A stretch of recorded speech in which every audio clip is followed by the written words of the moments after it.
Manpada police स्टेशनच्या हद्दीमध्ये आरोपी गोकुळ चहावरती जो गुन्हा दाखल करण्यात आला 864/25 मध्ये सदर गुन्ह्यामध्ये आतापर्यंत त्याला 2 दिवस पोलीस रिमांड मिळाली होती. आज दुपारी सदर आरोपीला आपण कोर्टामध्ये हजर केला असता माननीय न्यायालयाने जर आरोपीला त्यामध्ये न्यायालयीन कोठडी सुनावलेली आहे. त्याचप्रमाणे या आरोपीवरती यापूर्वी मानपाडा पोलीस स्टेशनमध्ये 509/25 BNS 115(2) आणि 118(1) प्रमाणे हा गुन्हा दाखल होता. सदर गुन्ह्यामध्ये आज या आरोपीला मान्य कोर्टाने सदर गुन्ह्यामध्ये वर्क करून आमच्या ताब्यात दिलेला आहे. सध्या तो आरोपी हा पोलीस कस्टडीमध्ये मानपाडा पोलीस स्टेशनमध्ये आहे आणि त्याच्यामध्ये अधिक तपास सुरू आहे.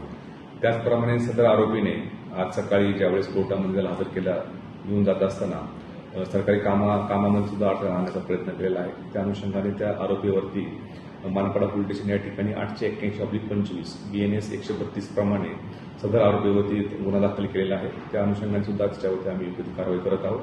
सदर आरोपी हा सध्या आता मानपाडा पोलीस स्टेशनच्या ताब्यामध्ये असून सदर आरोपीला आम्ही उद्या पुन्हा न्यायालयामध्ये हजर करणार आहोत आणि परत त्याच्यामध्ये पोलीस रिमांडची मागणी करणार आहोत.